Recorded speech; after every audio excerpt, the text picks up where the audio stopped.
Your special day is here at last. This year has gone too fast. We've heard it's true, it won't be long. We're here to sing your birthday song. Got no worries, got no blues. Get up. I'm Dr. Anup Skaria. I'm a pediatrician. Because we can't wait to celebrate with you. I'm Annalyn. I'm also a doctor by profession, but today I'm a mother of 9 children and I stay at home to homeschool them. We're so happy that you were born. Hooray, hooray, hooray. Today's your day. We're so happy to say. We're so happy that you were born. Hooray, hooray, hooray. Love, love, love. It's the best day.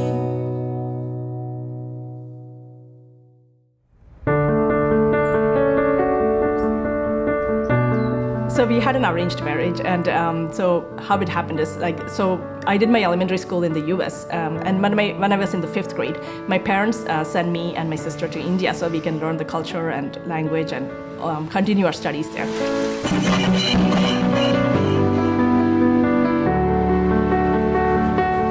And so we were able to stay with our grandparents and my mom's side of the family back in India. And so my father's brother, who's a priest, he's the one who sort of overlooked our education and all that. And he was our sort of father, a local guardian / local father. My dad, he came to know of Annalyn through an advertisement in a newspaper. Like that's the way things were done at that time. And then, they would be invited to our home, just kind of meet with me. And she was here at that time initially. But then, as we are interested, we said, okay, we would like to meet Annalyn. So she came over. She came from, at that time she was living in California. So she came to India and we had a chance to meet during that time.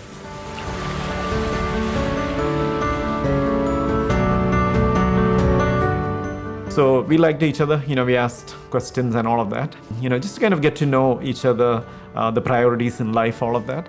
And we felt like we were a good fit.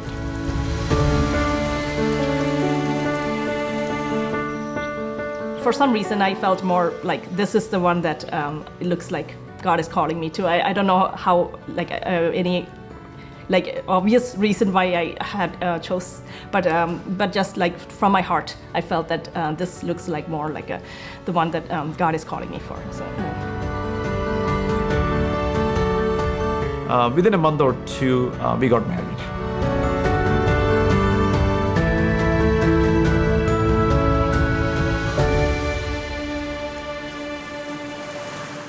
So, like I mentioned earlier, we were not thinking of a big family, even both of us. I think Anup was leaning more like 3 or 4, but for me, I was thinking more like 2 or 3 before marriage. And then, but with each child that came, we could see the joy that that brought into our lives. And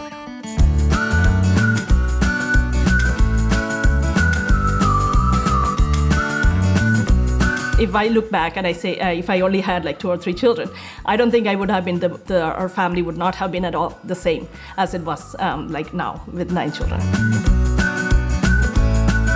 So much increased joy, increased love that circulates everything.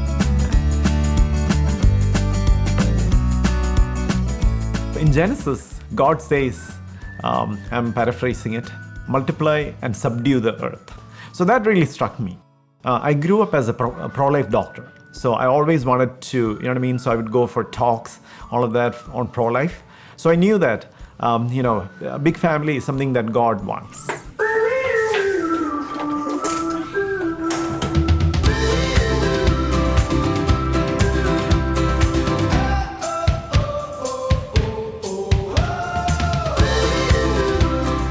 Then obviously we didn't have any twins or triplets or anything like that. Each God blessed us with 1 child at a time. So we were open, and then we were like, oh, this is beautiful. So when they grow up, they're like, maybe it's time for the next one. So like that. So being open to God's plan, I think definitely, I couldn't say, oh, I wanted 9 or something, but God has blessed us with 9, and it's been a big blessing in our life.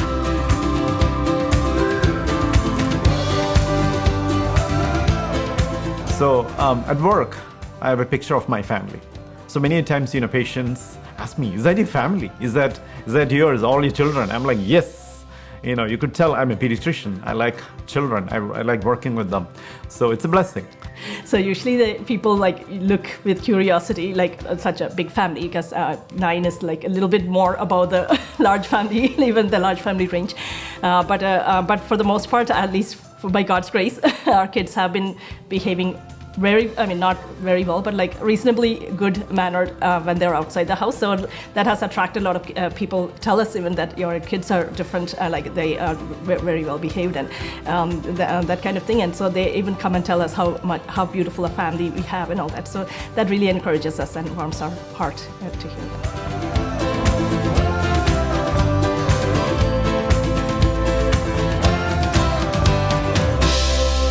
I think definitely the main challenge was in the beginning years, because obviously, we're trying to have a family, and both of us are doctors, right? So, we were in our training, we were in our residency program. Obviously, as you may know, residencies are pretty hectic, So you're working 80 hours a week, 120 hours a week, 100 hours a week. So pretty challenging. Obviously, both of us are there. So that was the real, I would say, the hard times, At that time, we had 3 and we were having a 4th child, so those were really tough years. Thankfully my parents were there helping out, and Lynn's parents would come and help us out, so that was a blessing, to have them kind of take care of children. Obviously our friends, families, they would help out as needed, so that kind of, I would say that was been the most challenging times in our family life. But then along the way, we got the conviction that we needed to homeschool. But then both of us are doctors. We didn't know who would be staying home and homeschooling the children. At the end, God convinced me or gently nudged my heart that I'm the one to be staying home. And then I was very open to that decision. Today, I'm very happy that that was my calling.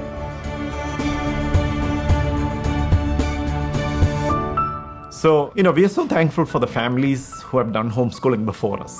So initially we lived in Hershey, and there was a family, Dr. Manoj and family, whose kids are homeschooled. So that was a great inspiration for us. And, we knew other families too who were doing the same. So that kind of challenged us, this is something, we should do. But as, my wife would be able to say, initially we weren't sure how to do this. Both of us are doctors, so we know that it won't work out like that. Like 2 people working and then still homeschooling, it's not easy. So making that decision, once we made that decision, we knew that, So it's one of those things that definitely, we want them to grow in faith. So that's number 1.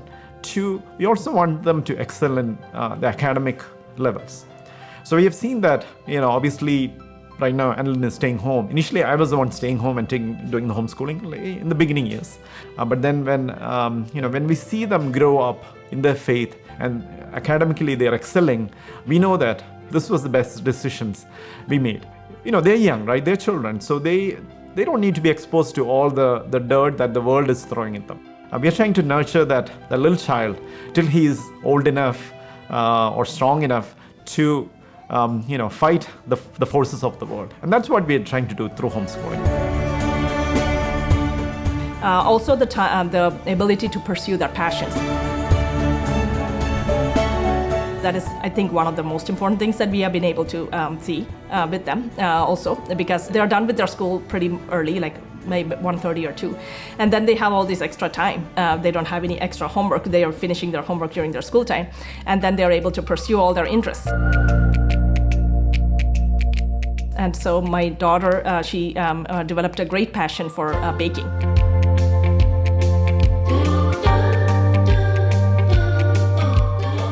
For each birthday, she asks the children, whose birthday that is, what kind of cake they want her to make. And then she does all the research, like she puts a lot of time and effort in studying, understanding how to make that cake, and then she makes it. So that's a passion she developed only because, or she could go into deeply only because she was homeschooled. Otherwise, she would not have had that time to pursue that.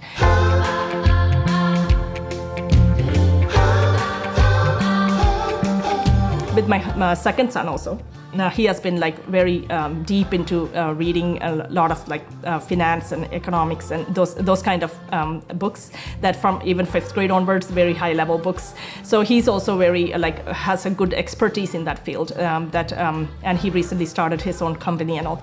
And he started learning soccer by himself.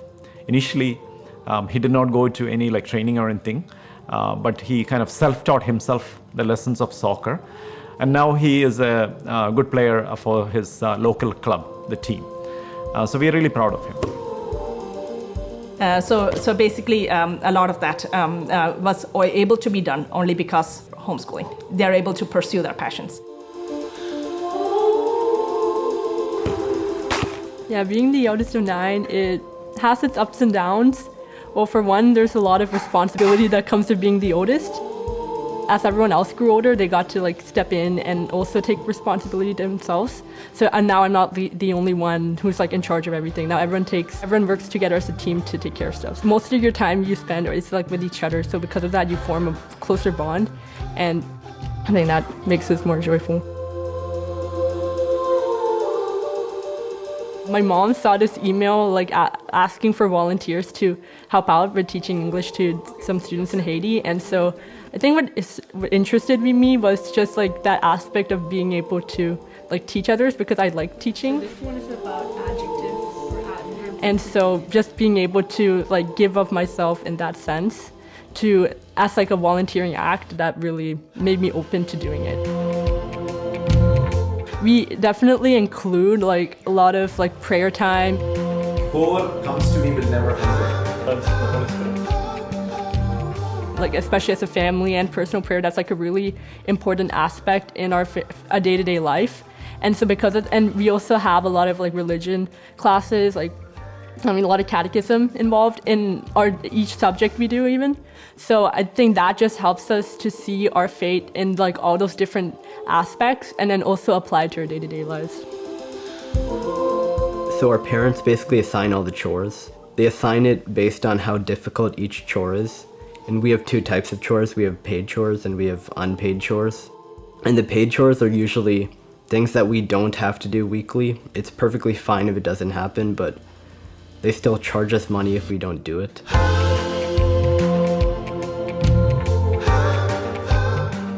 Basically chores that we have to do every day. We usually do them about 3 times a day.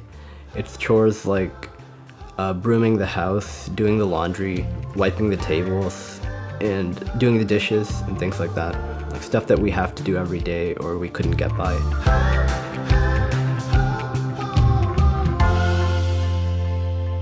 The third is Albert. He's our middle schooler, so he's really into arts.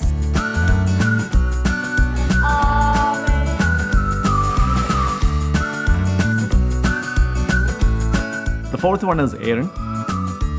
So he's our little spokesperson. 5th is Abel. Abel is a very observant kid. He's also very innovative, like he tries to invent a lot of things. Our 6th one is Abraham. Abraham is also like really into wants to do hands-on stuff all the time, like crafts and arts and science experiments. Our 7th is Anne. She's actually very observant and very curious. She asks a lot of questions. Our 8th is Agnes. She's very cuddly and those kind of lovable child.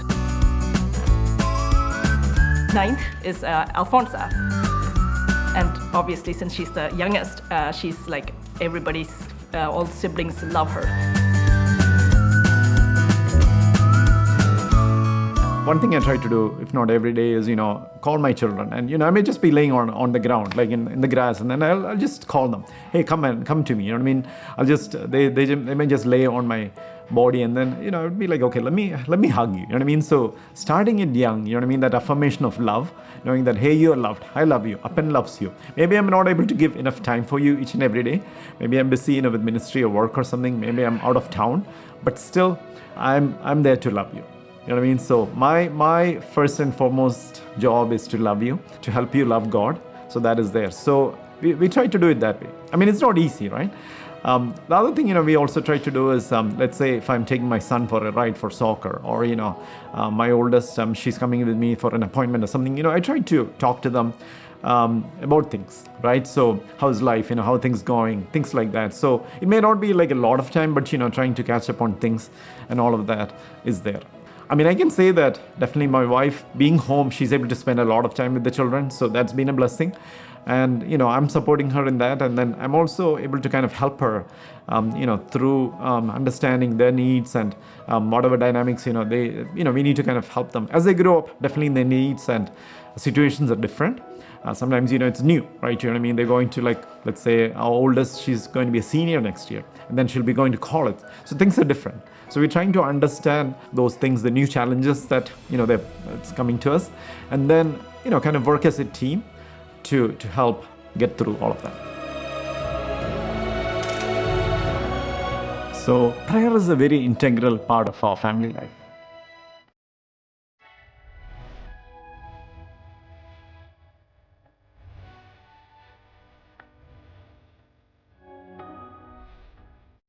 We do daily family prayer time every day.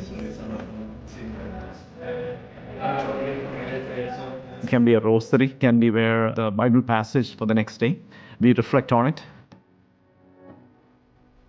And definitely, this is a time when we also, as parents, we bless the children. They can receive the blessing from God through us as parents. We also encourage them to have their own personal relationship with God. So we encourage their own personal prayer.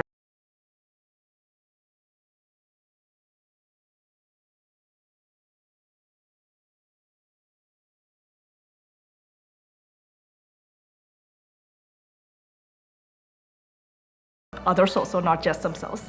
So we encourage our kids to always, we always have our older kids look out for the younger kids.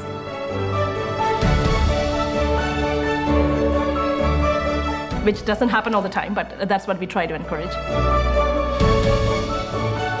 When we do all of these things, what we are trying to instill is a sense of humility. At the same time, knowing that, it's not just about me, it's also about the other person. So looking into the other person's need.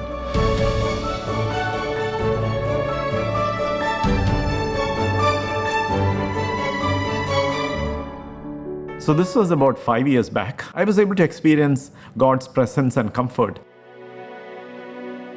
I lost my dad all of a sudden. He succumbed to cancer. So this was a real shock to me. This was the time when we had briefly gone to India as a family. And he was there receiving us at the airport. But in a few weeks' time, he was, the cancer was affecting each part of the body, and he died all of a sudden. So that was a big shock to me, that father figure. That really shook me to the core. But I was able to experience God's presence and comfort in the time of adoration in the Blessed Sacrament. That was really powerful. So God would talk to me sometimes, through Bible verses. A lot of times just experiencing the hug of the Father, the embrace, the loving embrace of God the Father, to know that, hey, I'm with you. That comforting experience, I was able to receive during those times, definitely in those times of need. We are a part of the Jesus Youth Movement in the US. So we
devotions, sacramental life, daily personal prayer, all of that, we're trying to, obviously it's for our own benefit and for the benefit of the family that we do this. So in that way, we can hopefully, show that example to the children how to live a good Catholic life.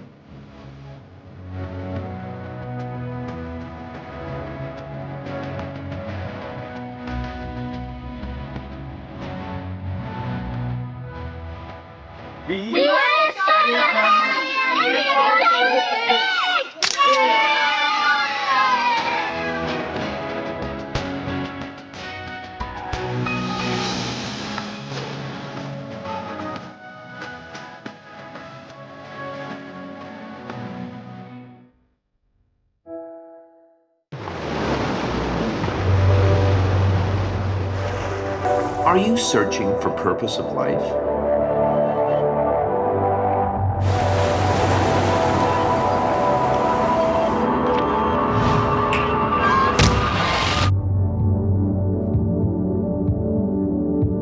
Discover your true identity. Stay tuned to Shalom World.